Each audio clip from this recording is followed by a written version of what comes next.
To Oakland, the Mariners go as they kick off the third and final series of their 9-game road trip. We'll get you covered on all you need to know there, and also wrap up Colby's top 30 rankings of the Mariners farm system with prospects 5 through 1 on today's episode of Locked On M's. Colby, hit it.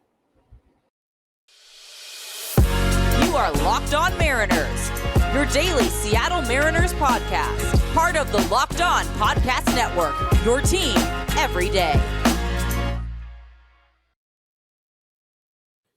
What's up, everyone? Welcome to the Locked On Mariners podcast, brought to you by BetOnline. BetOnline has you covered all season long with more props, odds, and lines than ever before. BetOnline is where the game starts. It is Friday, August 19th, 2022, and thank you so much for making us your first listen of the day. We are free and available on all platforms with new episodes dropping every Monday through Friday. I'm your host, Titan Gonzalez, joined as always by my co-host, Colby Zato. We cover the Mariners over at InsideTheMariners.com for Fan Nation over on the Sports Illustrated Network. Be sure to follow the show on Twitter at LO_Mariners. Follow Inside the Mariners at Inside Mariners. You can follow me at Dane Gonzalez, that's DANE, GNZLZ, and Colby at CPAT11, that's CPAT11. Be sure to also check out our Patreon over at patreon.com/control the zone. We post 2 additional podcasts on there every single week. Again, that is patreon.com/control the zone. And if this is your first time joining us here on the Locked On Mariners podcast, welcome to the show. If you like what you hear, give us a follow or subscribe wherever you're listening to this. And if you're watching us on YouTube, hit the subscribe button, turn on the notification bell, and give this video a thumbs up. We greatly appreciate it. So, as I mentioned in the cold open, we're going to be covering Colby's prospects 5 through 1 in the Mariners farm system later on in the show. We're also going to look at the Mariners playoff odds, the updated playoff odds that have come from Fangraphs that favor the Mariners quite highly. And we're going to talk about where the Mariners fit overall in the hierarchy of the American League later on in the show as well. But first, before we get into our leading topic here, I actually want to give a quick shout out, and we're not sponsored or anything, but I just thought this was cool. I was tagged in this, and I had a chance to listen to it for a few minutes. Comedian, Seattle native comedian and podcast host Adam Ray was able to get Jerry Dipoto on his show on the About Last Night podcast, which is free. Yeah, you can get it on Apple, you can get it on Spotify, etc. I was able to listen to it on Apple, and he was able to talk to Jerry for a little over an hour. And Jerry speaks very candidly about it, and doesn't just talk about baseball. He does talk about the Mariners. He does talk about his relationship with Scott Service. There's a lot of cool stuff in there. So if you like hearing Jerry Dipoto talk, if you like how transparent Jerry Dipoto has been in his tenure as Mariners general manager and now president of baseball operations, you get a lot of it in this podcast. I would highly recommend checking it out if you're a Mariners fan. So happy Cole Irvin Day to those who celebrate. Let's remind our listeners, Colby, who Cole Irvin is, if anyone has forgotten. Cole Irvin, after his first start against the Mariners, A's lefty, by the way, Cole Irvin, he gave up, I believe, 5 runs to the Mariners, and said after the game, it's inexcusable to give up that many runs to a team like that, to an offense like that. And of course that rubbed the Mariners the wrong way. Kyle Seager responded in the best way possible with, "I don't even know who that is," in reference to Cole Irvin when he was asked about Cole Irvin. And then Cole Irvin proceeded to go on for 5 starts against the Mariners last year, posted an 8.69 ERA. He gave up 19 earned runs and 19 2/3 innings pitched. But this is the first time the Mariners are going to see Cole this season, despite playing the A's a few times this year. So we'll get to see if last year's success carries over to this year. But Cole Irvin has been pretty good this year. 3.13 ERA. He's been worth 1.6 FWAR. He's had a good year. So it's going to be a pretty difficult matchup for the Mariners, who have struggled against lefties, particularly crafty lefties like Cole Irvin. He is a solid pitcher, don't get me wrong, but what happened last year was incredibly funny. And Colby, I think this game goes one of 2 ways tonight. Either the Mariners just destroy him again, or they get no hit. I don't think there's any in between. And it's a crafty lefty type of thing here, and the Mariners lately, that's kind of been their Achilles heel. So we'll see which way it goes. Ty France should be back in the lineup. Got the 2 days off in a row. I hope that helps. They're going to stack the righties in there. Irvin's a changeup guy, if I'm remembering correctly, cutter changeup type of guy. So, it may not actually be best to stack as many righties. I haven't seen the splits, but I know he's pitching about as well as he did last year. It just he hasn't faced the Mariners to pump those numbers up a little bit. Because if you remove what the Mariners did from him last year, he was pretty good. So we'll see if they can repeat that. But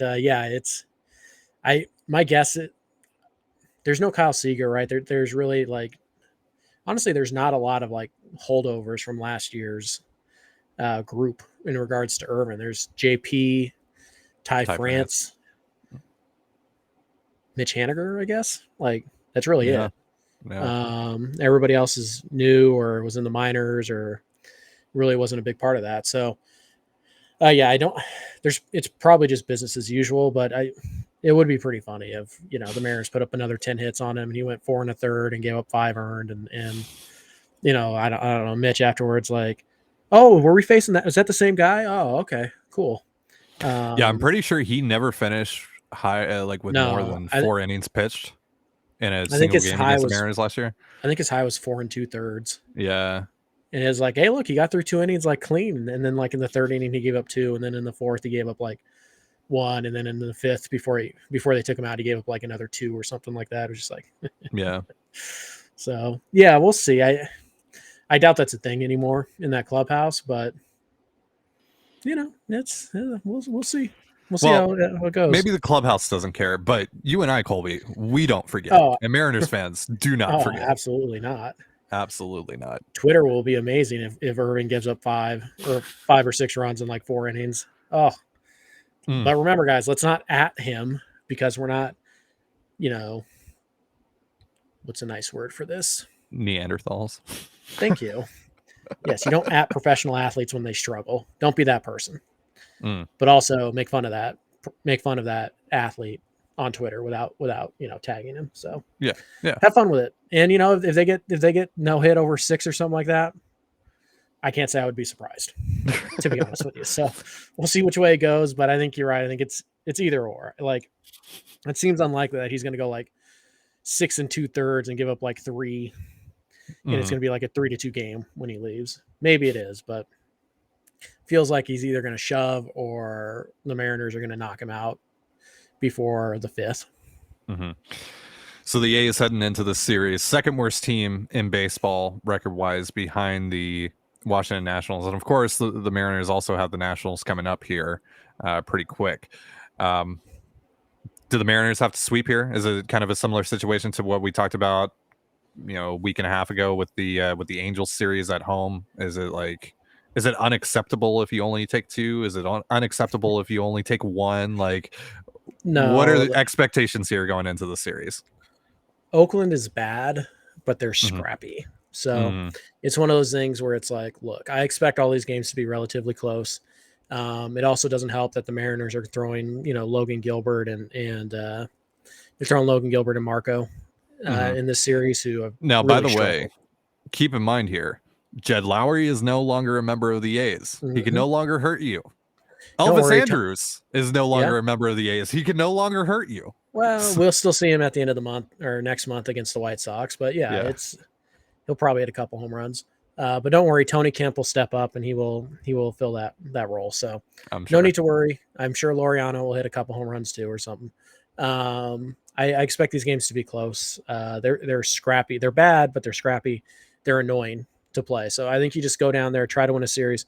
Ballpark's going to be empty, completely empty. So there legitimately might be 2,500 people there. So you kind of have to create your own energy. But if you're in the playoff hunt like Seattle is, and you can't create your own juice, that's kind of a problem. So I'm sure they'll figure a way out of it. But you just got to keep winning series. That's all you have to do. If you win 66% technically, if you win every series, but if you win 60% of your games from here on out, you're in the playoffs. It's that simple. So find a way to take 2 of 3 here. You really want to take the 2 against the Nationals before Cleveland comes into town for 4 really big ones. So I think the goal here is to find a way to go 4-2 before what would that be? At least 3-2 in this little stretch, but I think 4-1 is kind of what you should be shooting for before Cleveland comes into town. Yes. But like you said, the Mariners are in a good spot. just got to keep on winning games, keep on winning series. And the playoff odds from Fangraphs are looking favorably upon the Mariners. We're going to be getting more into that in just a moment. But real quick, a reminder, this episode of Locked On Mariners is brought to you by Liver Health Formula. Did you know the key to sustainable weight loss is through your liver? The liver is the body's metabolic furnace. It's responsible for flushing out harmful toxins and igniting your fat-burning metabolism. But thanks to modern diets rich in unhealthy processed foods and constant exposure to thousands of man-made and environmental toxins, most of us have overworked livers. But now it's easy to rejuvenate your liver health and reignite your metabolism thanks to Liver Health Formula by Pure Health Research. Liver Health Formula contains 8 liver-boosting super nutrients like turmeric, beet, and artichoke extract, all of which work together to wake up a sluggish liver and turn it into a toxin-flushing and fat-burning machine. No more bloated belly, no more uncomfortable digestion, no more feeling tired and low on energy all the time. And best of all, Liver Health Formula makes it easier to maintain a healthy body weight long term. As a listener of our show, you can try Liver Health Formula risk-free today. Get a free bottle of Curb Fit with your order. Curb Fit is a safe and all-natural appetite suppressant, making it easy to say no to unhealthy foods. This makes it the perfect complement to Liver Health Formula. Go to getliverhelp.com/MLB to learn more. Again, that's getliverhelp.com/MLB to try Liver Health Formula completely risk-free and claim your free bottle of Curb Fit with your order. Go to getliverhelp.com/MLB now to get started. You're listening to the Locked On Mariners podcast. Thank you again for making us your first listen of the day, just like you do here every single day. We greatly appreciate your support and for tuning into us and listening to us ramble on about this crazy, wacky team we call the Seattle Mariners, who right now are sporting a 91.9% chance of making the postseason for the first time in 20 years per Fangraphs. Right behind the Houston Astros, who Colby, I think, are definitively the best team in the American League. And then the Yankees, who are kind of skidding right now. They're going through it pretty hard right now and just got blown out by the Blue Jays last night. Frankie Montas started that game. He was awful. He's been awful in pinstripes. Could have had Luis Castillo, but hey, we can get Frankie Montas. I saw a lot of Yankees fans saying, oh, Frankie Montas is better anyway. We wanted Frankie Montas instead this whole time. Did you really though? We got a much better deal than the Mariners did. So yeah, right. So you and I were talking off air before we hit record on this, and you said to me, are we sure the Mariners are the third best team in the American League? Are we sure they're not the second best team in the American League? Because right now the Yankees have been bad relative to expectations, right? They've still been in a well above 500 team since May, I believe. But the Orioles have the best record in the AL East since like May 18th or something I saw last night. The Yankees, I think, have the third best record in the division in that time. And I think they're all over 500. So the East is just really good. But yeah, the Yankees, since the All-Star break, I think they have like a 425 win percentage or something like that. So we're going on about a month here of the Yankees being straight up bad, not relative to anything else, just bad in general. Yeah. So now they're going to get Stanton back. They might have already done that. I think it's fair to expect the Yankees to turn this around to some degree. They're way too talented to play like this for the rest of the year. But, I mean, they just dropped 2 series to the Mariners, who didn't have their best player for either of them and didn't have their second best player and their third best player for the first 3 games. And they still found a way to win those series. They beat Garrett Cole twice. And granted, they had to throw Luis Castillo to do it, but they did. So it just, you kind of look at it and you go, like the Yankees are more talented. Sure. We sure they're better? Because the Mariners have kind of, they haven't won 14 in a row again or anything like that, but they're having another good month of August. They're just quietly, I think they have the best record in baseball since June 2nd, July 2nd, and August 2nd. So it's just one of those things where like the Mariners, even when they struggle a little bit, like they lose a series in Texas, well, they bounce right back. They sweep the Angels, no problem. The Yankees haven't found a way to claw themselves out of this. And there was the thought that, well, maybe the big win against the Rays, the huge come from behind victory in extra innings against the Rays, that'll galvanize them. Nope. because Frankie Montas, there's no way that dude's healthy. He is way too good to be throwing up what he's throwing right now. So, but then again, sometimes guys can't handle New York. They don't handle it well. Look It's at Joey true. Gallo. Look at Sonny Gray.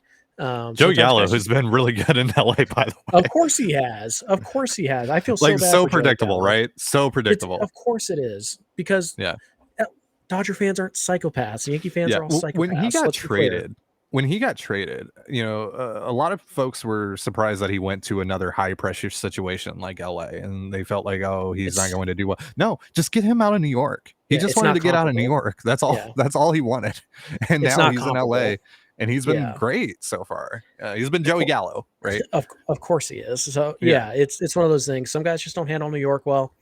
I don't want to say that's Montas, because I still think Montas is a little bit hurt. I don't think he's 100%, but right.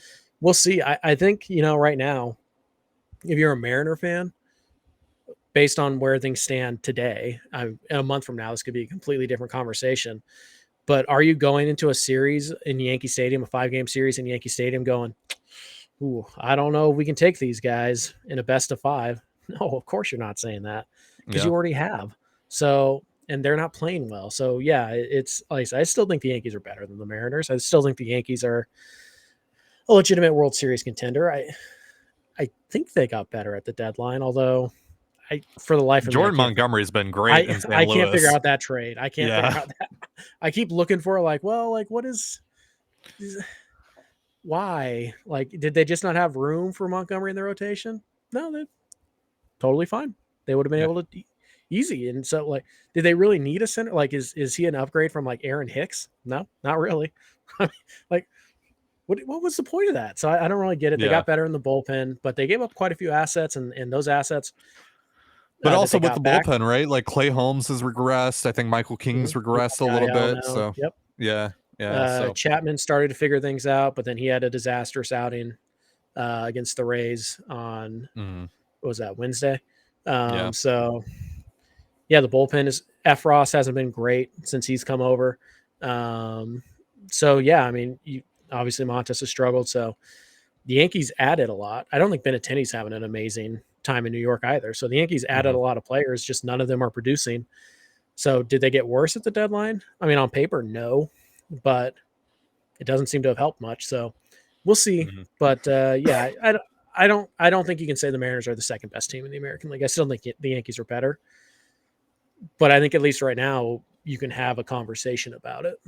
And you have to have if somebody asks you that, you have to be like, no, but I think the conclusion that we can ultimately reach here, though, is that the Mariners have closed the gap, or that the gap in general has closed. Maybe the Mariners haven't just done it themselves, right? Also, the Yankees' struggles are contributing to that. But I think the gap has closed between those two teams quite a bit. Sure. And it's also worth pointing out, though, that the Yankees are playing a pretty brutal stretch of their schedule right now. The Mariners are entering the easiest. Well, so that's the other thing too, right? Is like it's kind of a flip-flop of schedules here for the Yankees and the Mariners. The Yankees started out with a really easy schedule and just beat up on all those teams, but now they're hitting the point that the Mariners hit at the beginning of their schedule, where it's just all these really good teams one after the other. I mean, the Yankees have played the Mariners, they played the Blue Jays, they played the Rays a bunch over the last 3 weeks or so.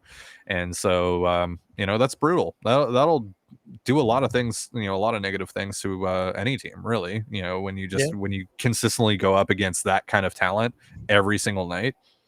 I mean, we saw what it did to the Mariners. A good Mariners team, a team that went on to do what it's done now. That's had that talent kind of sitting there, and obviously, not everything came together for the Mariners at the beginning of the year. But this is still. I mean, that was still the same team that we're seeing now in a way, right? Like it's still the same players. It's still, the same group in general. So I just, Ty, let me ask you, on a scale of 1 to 10, with 10 being like just as shocked as you could be, how shocked would you be if the Mariners finished the regular season with a better record than the Yankees? Right now they're 8 games back. So 10 being super shocked? Yeah, 10's the top of the scale. eight and a half. Yeah, that's about where Yeah. I am. 7 Yeah. and a half, 8, somewhere in that range. Yeah. Like I said, I think the Yankees will figure this out. And if you're a Mariner Mhm. fan, you need to root for them to figure it out because they play Yeah. Toronto a lot. They play Tampa a lot. They play Baltimore a lot. I think they even have a series left with Cleveland and Chicago, if I'm remembering correctly. So, Mhm. yeah, you want the Yankees to be good because they're going to do a lot of the heavy lifting for you as you try to make good on your 91%, 92% playoff odds, whatever they are. Mhm. But yeah, you look at the standings right now, Mariners are in really good shape. So schedule favors them. The off days favor them. Mhm. Um, it's everything's looking good. They don't have to, the East is going to beat up on each other. The Central, those three teams, they're going to beat up on each other. The Central is going to get to play Kansas City and Detroit. Okay. You're going to get 7 against Detroit yourself, though. And you And got I 3 think, more against Kansas City. yeah. So Yeah. we'll see how it goes. We'll see. But the Mariners are in really good shape, and you can see how the 90%, whatever, 92%, how they come to those odds. Because, yeah, I think if you play this season, the rest of the season over 100 times, the Mariners probably do make the playoffs about 90 times. They're Yeah. just in everything just seems to be favoring their endeavor right now, but they still have to earn it. It's not going to be handed to them. So they have to go out and they have to play well, including against these bad teams. They have to beat teams they should. They have to Yep. find a way to kind of survive the few rough patches they have left in their schedule, and it's very few. But hey, like if they go out, they take 3 or 4 from Cleveland, after going 4-1 against these 2 teams right here. I struggle to say it's a wrap, but It's the Vince Carter. It's over. It's over. yeah, unless It's barring over. an epic collapse, which I think some Mariner fans out there are sitting there waiting for anyway. Yeah, So no, there's definitely people like readying up in the YouTube yeah, comments right now listening to us and saying, well, it's the Mariners. yeah, So or well, you just jinx them because yes. your magical words are somehow going to force the Mariners to lose 10 straight. Like if the Mariners lose 10 straight at any point in the rest of their schedule, that's on them because their schedule is pretty good. So Yeah. we'll see how it goes. You never know. They might go 1-6 against Detroit again. Weird stuff happens, but they're in a really good spot right now. Yeah, absolutely. All right, let's switch gears and wrap up your top 30 prospects in the Mariners farm system in just a moment. But real quick, a reminder, this episode of Locked On Mariners is brought to you by BetOnline. BetOnline.net is the fastest and easiest way to check in on all your betting needs. Find all your favorite sports and events at the #1 online source for odds, lines, and games. Find reviews and news of every league, including Major League Baseball, NFL, NBA, NHL, combat sports, esports, and even golf. BetOnline continues to be the top online resource for all your sports wagering information, from live in-game betting, scores, and podcasts. They have you covered. Head to BetOnline today or use your mobile device to learn more about the trends and action. BetOnline is where the game starts. So we are finally wrapping up prospect weeks, plural weeks, because again, unfortunately, we got kind of sidetracked on a couple of episodes and it delayed things, but we are finally wrapping up your top 30 prospect lists with your top 5. So let's get into it. Your top 5, obviously process of elimination. If anyone's been following your list intently, the 2 people that have been following your list intently probably know which 5 were going to show up in this 5 through 1, but this is the order that you have them in. We have them on the screen, but if you're only listening on one of your preferred podcast platforms, number 5 is Gabriel Gonzalez, the 18-year-old outfielder currently in Loe Modesto. Cole Young, the Mariners' first round draft pick this year, 19-year-old infielder currently in the Arizona Complex League. Bryce Miller, right-handed pitcher, was a draft pick of the Mariners last year, and he's quickly risen through the ranks, and he's been fantastic this year. Emerson Hancock, obviously healthy now, and he's having a really solid year. And then Harry Ford coming in at number 1, the Mariners' first round draft pick from last year. Let's start with Gabriel Gonzalez, who's now stateside, Loe Modesto. He's having a good year. Tell me about Gabriel Gonzalez. Why does he come in at number 5 for you? Yeah, he's a pretty interesting dude just because he's pretty solidly built. He's about 5'11", 6 foot. I think he's listed at like 190 pounds, something like that. But I think he's a solid, 210. So he's built pretty well. But despite that, or maybe because of it, he's a very good runner. I wouldn't say he's plus or anything there, but it's above average run. It's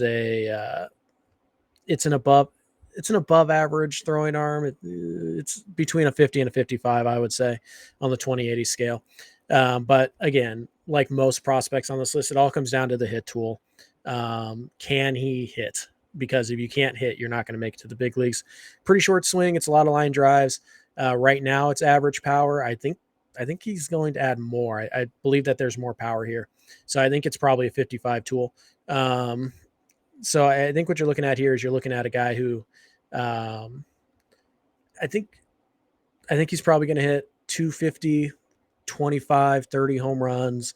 I don't know how many bases he's going to steal. That's more of a feel thing, but he's got good wheels, good arm, pretty good defender. I think in a corner spot, he should be fine there. So I think the overall package of tools here presents a guy who might have 55 tools when all is said and done.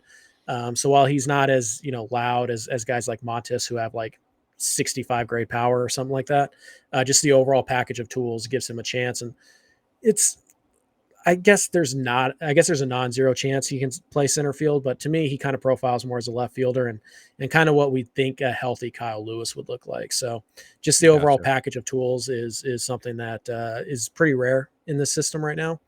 And he's having a nice year. All right, so Cole Young, 19-year-old infielder, a little bit older for a prep prospect that was drafted in the first round, but there's obviously been the comps to Adam Frazier, etc. Why do you like Cole Young? Why does he come in at number 4 on your list?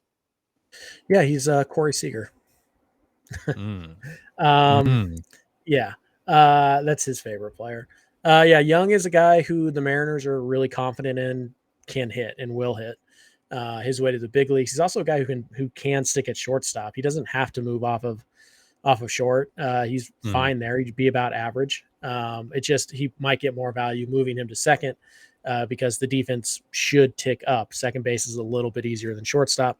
So it's probably what you're looking at is an above average second baseman defensively, a guy who's going to hit, make a lot of contact, hit for average. There's a little more power there than I think people are giving him credit for. He's a smart hitter. It's very advanced for a 19-year-old. So the Adam Frazier comp actually makes a lot of sense. I think there's a chance he adds power similar to the way that Kyle Seager added power.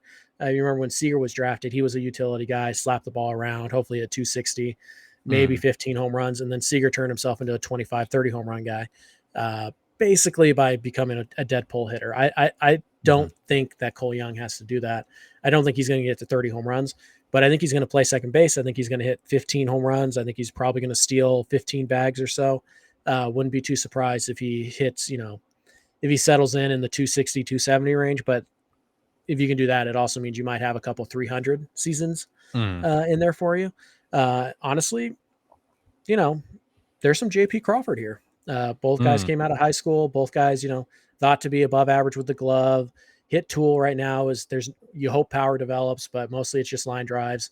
Young is a really interesting guy who, like I said, can play shortstop. It's not a matter that he's not really a shortstop. He can play shortstop if you need him to. But I think ultimately he settles in at second base as kind of a top of the order line drive, on base percentage guy with some pop and some stolen base ability. So I do like the Adam Frazier comp. And I know a lot of Mariner fans are like, why would you spend a first round pick on Adam Frazier? If every first round pick you ever made turned into Adam Frazier, you are elite at drafting. Adam Frazier is a good player. He is. Bryce Miller, number 3. Yes. This might be a little controversial because I don't think I've ever seen Bryce Miller this high on anyone's list. But I get it because I love Bryce Miller. He's rising through the ranks fast, like I said. And there's a lot of really interesting tools, and there's a non-zero chance he reaches the major league level next year. Maybe even as a starter. I think so. It's interesting. He's 6'2". He's about $190. So he's a little light for the frame. You'd like him to be closer to 210. And it's not like the effort is like smooth and like there's some effort. There's already some effort in the delivery. So, but what's interesting about that, those two factors kind of led people to that, and his control in college led people to believe that he's definitely a reliever. That's not the case, because despite all that, he's throwing plenty of strikes and he's not losing velocity as he gets deeper into outings. He's still mostly, he's still mostly 94 to 96. He's been up to 99. Slider is already an above average offering. The changeup actually looks like a legitimate third pitch. And right now he's getting insane value out of the fastball because it's 55 command on the fastball, 60 control. The off-speed pitches are a little bit behind in the control command department, as is expected. So despite all the red flags that say, yeah, he's probably a reliever, he's been great as a starter. He doesn't have any issue. There's no, he hasn't lost command as he gets later and starts. He hasn't lost velocity. He's maintained it. So this is a guy who, despite frame and delivery worries, is making it work. So, and because he's done that at such a high level, he got promoted to Double A recently. He's pitching very well. I would expect Bryce Miller to make his debut at some point next year. It might be as a reliever, just out of, necessity, because the Mariners rotation is already pretty good. But this guy he could be a number 3 starter, like a really good. I think one starter that I've seen comp to him might have been Doyle. I'm not sure. But this might explain why I like him so much, Ty, because you know how much I like this player. Garrett Richards is a guy like Angels Garrett Richards back in the day. Yeah, Angels Garrett Richards, not Padres Garrett Richards, or Red Sox Garrett Richards. Ooh. Or Rangers Garrett Richards. No. The good one before the Angels ruined him. So yeah, I really like this arm, and honestly, I thought about putting him at number 2, just because I think his upside might be a little bit higher than Hancock's right now. All right, so let's talk about Emerson Hancock. He's finally healthy. He's pitching well down in Double A Arkansas. He's still number 2, or he's now number 2 on your list. He's staying kind of in that range because of the graduations that have happened in the Mariners farm. So now he comes up to number 2. What has Emerson Hancock done this year to keep him at the top of your list? Well, first, he stayed healthy, right? Yeah, and that's kind of the big one. He's going to get his exactly the workload that the Mariners wanted him to get. He's going to get that this year. There's still some things to work on. The fastball, it's good velocity, but there's not a lot of life to it. There's not a high spin, so he's got to be very consistent with that fastball command to get value out of it. But again, the big thing here is he started the year out with I think it was a shoulder issue. He didn't make his debut till May 17th, but since then he's made every one of his scheduled starts. He's been pretty darn good in Double A Arkansas. We've seen him kind of get a little bit better. The last few times out have been the best starts of the year for him. So he's building momentum. It's, again, the stuff not quite where it was at Georgia. It's not uncommon coming off of a couple of shoulder issues, and obviously the COVID year kind of wrecked his development for that year. But this is kind of starting to build into a ground ball, like 8K per 9 heavy ground ball type of arm, because the changeup is it's exceptional. It's probably his best pitch right now. So it's a fastball. It's good fastball velocity, not a ton of run, not a ton of life, but again, it's good velocity. So if he spots it well, it should be a good pitch for him. It's a good changeup. That's one of the best in the system right now. Gets a ton of ground balls with that. The slider, that's kind of the pitch that's holding him back right now from really reaching his ceiling. He needs that slider to be that top of the rotation guy that we were hoping he is, but I think he can get there. Again, I know he's an older player, but he's really an inexperienced player still. So it's a little bit of a weird gap there, but again, 94 to 96 up to 98 on occasion. He really can play at the top of the zone with that. The changeup is his best pitch. It's a legitimate plus changeup. So if the slider becomes a 50 grade, 55 grade, and he can command it pretty well, he can still get to that number 2, number 3 type of ceiling. I think one of the guys that is kind of a decent comp, as odd as it sounds, there is a little Garrett Richards here, but it is kind of that like 8K per nine, 48 to 52% ground ball rate. Maybe somebody like Kyle Gibson is another type of guy that this guy reminds me of. So Hancock, to me, I don't know if he's going to reach his ceiling when he was drafted, which was, an ace, just because the fastball they haven't gotten value out of that. And the slider has kind of taken a step back, but the overall package of throwing strikes and the changeup to play off of the fastball, I think he's at worst a really good number 4 starter. All right, lastly on your list, coming in at number 1, their first round draft pick from last year, and you had called it, Harry Ford, 19-year-old catcher down in Low A Modesto, and he got off to a slow start this year, but is started to figure it out, and he stays at number 1. Why did Harry Ford stay at number 1 on your list? Right. Well, I mean, he's no Hogan Windish, but he's still a pretty good prospect overall. That's true. Yeah. So Harry Ford is a guy. He's a 19-year-old who's already in A ball, performing pretty well since what, June 1, something around that time. Again, it's going to take him a little while because it looks like the Mariners plan on keeping him at catcher, and that's fine because he is a legitimately good catcher. They don't need to move him off of that spot, and it's not like the bat has really forced their hand quite yet. If he was raking, they might have moved him to second base or center field already. But this is, the best athlete in the system. He can play pretty much anywhere. He could handle shortstop if you asked him to. But he's going to stick up the middle, whether that's in center field or catcher, probably catcher. He's a plus runner, plus raw power, plus defender behind the plate, average behind the plate right now with, plus upside, strong arm. Like, he's just a freak athlete. He really is. So I think second base, center field, possible still, but he looks like he's going to have no issue playing catcher. He's going to be one of the most athletic catchers when he gets to the big leagues. Line drives for days, exit velocity guys love this dude. Pretty good feel for the strike zone. He's just overall a great player with, insane upside. And it looks like there's a really good chance he's going to do it while playing, the most difficult position in baseball, at least for a few years. It's going to take him a little while to get there. Don't mistake. I'm not saying he's going to be ready at 21 years old, but the upside here is sky's the limit. I know a lot of people comped him to like Craig Biggio as like because he's a catcher who might play center, who might play second, and that he's going to hit. And hey, if he's Biggio, that's great. I mean, that's amazing. It's a Hall of Famer.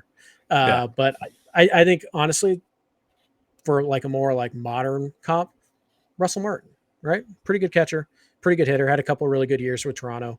Very solid. Even played the infield pretty well when he wasn't catching. So I think that's what we're looking at here. I am all in on Harry Ford. I think before the Arroyo trade and the Noelvio trade, Ford would have still been in the discussion for number 1. I think I originally had Arroyo ahead of him, but I think I had him ahead of Marte. So I'm still big on Harry Ford, and I think he'll probably finish next year in Double-A, if I had to guess. And if they move him off of catcher, which I don't think they're going to, but if they decide to make that move and just focus solely on the bat, non-zero chance he could, break into the big leagues sometime in May or June of 2024. Yeah. At that point, like if you see like, oh, they're playing him at second, they're playing him in shorts or in center field or what have you, in a corner, doesn't matter. Then it's like, oh, okay, it's go time. It's happening. Yeah. So we'll see how that goes. But I think right now they don't need to push it. They can give him all the time that he needs to figure it out behind the backstop. So we'll see. But all right. So that's going to do it for our show today. And that's going to do it for our week slate of episodes. And we had a really fun week here on the Locked On Mariners podcast. Thank you again to Jordan Schusterman of Fox Sports MLB and Cespedes Family BBQ and Ryan Dibish of the Seattle Times for joining us earlier this week. If you haven't watched those episodes or listened to those interviews, be sure to check them out. They're on our YouTube right now or wherever you're listening to our show. Every podcast platform has our show. So you can find it anywhere you want to.